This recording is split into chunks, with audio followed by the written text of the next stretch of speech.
નમસ્કાર દર્શક મિત્રો, ધ લોકસત્તા શોમાં આપનું સ્વાગત છે।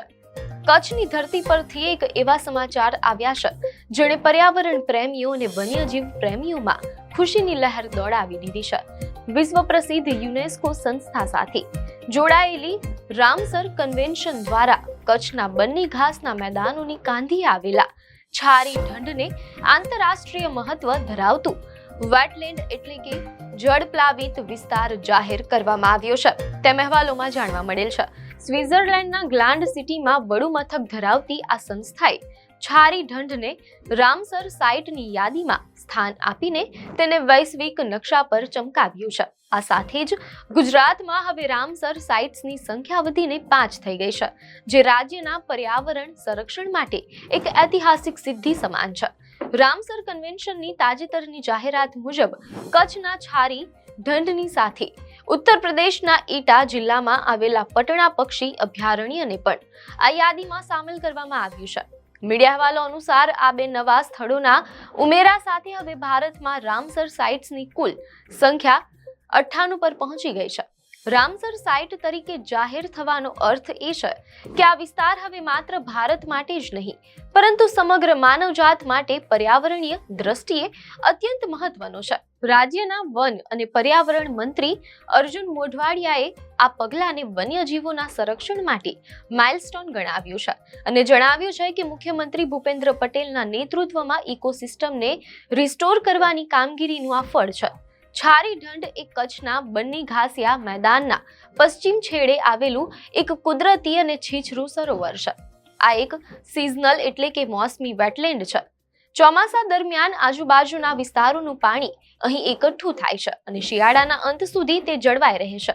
ઉનાળો આવતા જ તે સુકાઈ જાય છે, પરંતુ તે સમયગાળા દરમિયાન તે હજારો પક્ષીઓ અને વન્યજીવો માટે આશ્રય સ્થાન બની રહે છે। મીડિયા અહેવાલો અનુસાર આ વિસ્તારની ઇકોસિસ્ટમ એટલી વિશિષ્ટ છે કે શરૂઆતમાં તેનું પાણી મીઠું હોય છે, જે બતકોને આકર્ષે છે અને ધીમે ધીમે પાણી ઘટતા તે ભાંભરું કે ખારું બને છે, જે ફ્લેમિંગો જેવા પક્ષીઓ માટે ઉત્તમ આશ્રય સ્થાન બની જાય છે। પક્ષી નિરીક્ષકો છારી ઢંઢને ખરા અર્થમાં પક્ષી તીર્થ માને છે। અહેવાલો મુજબ અહીં આશરે 250 કરતા વધારે પ્રજાતિના પક્ષીઓ નોંધાયા છે।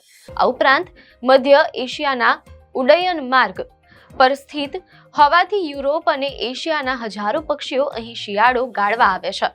રામસરની યાદી મુજબ અહીં દર વર્ષે આશરે 30,000 કુંજ અને મોટી સંખ્યામાં પેલિકન ઉતરે છે। મીડિયા અહેવાલો અનુસાર મળતાવડી ટીટોડી જેવી વિલુપ્ત થવાના આરે ઉભેલી પ્રજાતિઓ પણ અહીં સુરક્ષિત આશરો મેળવે છે।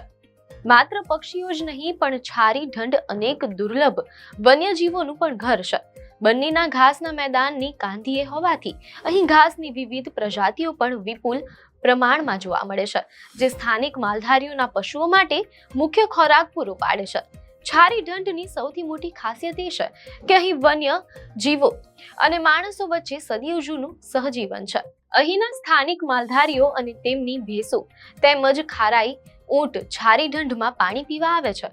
પશુઓ જ્યારે ઘાસ ચરે છે ત્યારે ઘાસ નાનું થાય છે અને તે નાનું થયેલું ઘાસ કુંજ પક્ષીઓ માટે પ્રિય ખોરાક બની જાય છે તેમ અહેવાલોમાં જાણવા મળેલ છે। અહીં સ્થાનિક લોકો સરોવરમાં ઉગતા રીડ નો ઉપયોગ પોતાના ઝૂંપડા બનાવવામાં કરે છે, જે કુદરતી સંસાધનોના સંતુલિત ઉપયોગની કળા દર્શાવે છે।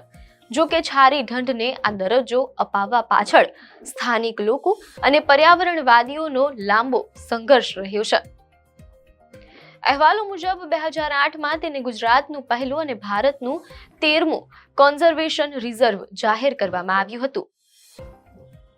સ્થાનિક લોકોએ ઉદ્યોગોના અતિક્રમણ સામે પણ લડત આપી છે। જનજાગૃતિ અને વિરોધને કારણે આ જળપ્લાવિત વિસ્તાર સુરક્ષિત રહ્યો છે।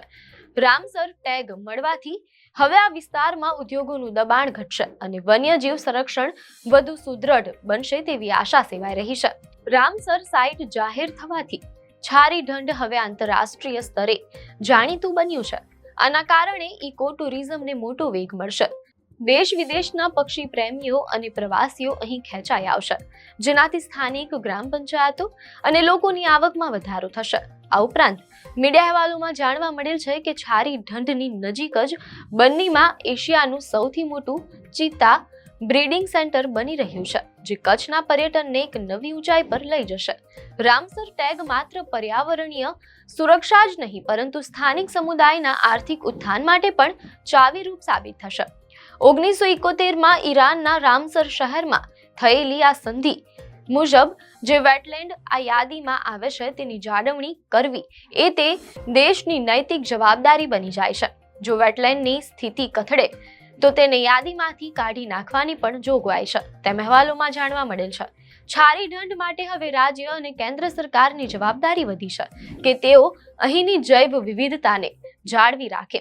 નળ સરોવર, થોડ, ખીજડીયા અને વઢવાણા બાદ હવે છારી ઢંઢ ગુજરાતના પર્યાવરણીય વારસાનું 5મું રત્ન બની ગયું છે. કચ્છની આ સફેદ રણની ધરતી પર છારી ઢંઢ એક નીલમ સમાન છે. આંતરરાષ્ટ્રીય માન્યતા મળતા હવે તે વિશ્વભરના વૈજ્ઞાનિકો અને પ્રકૃતિ પ્રેમીઓ માટે સંશોધનનું કેન્દ્ર બનશે. કુદરત અને માનવના આ સહજીવનને અકબંધ રાખવો એ સૌની ફરજ છે. કચ્છનું આ પક્ષી તીર્થ હવે દુનિયાભરના આકાશમાંથી ઉતરી આવતા પક્ષીઓ માટે વધુ સુરક્ષિત અને સમૃદ્ધ બનશે. દર્શક મિત્રો, કચ્છના ગૌરવશાળી સમાચાર વિશે તમારા શું વિચાર છે? અમને કોમેન્ટમાં જરૂર જણાવશો. આપને માહિતી સારી લાગી હોય તો વિડીયોને લાઈક અને શેર કરજો, ચેનલને સબસ્ક્રાઇબ કરજો.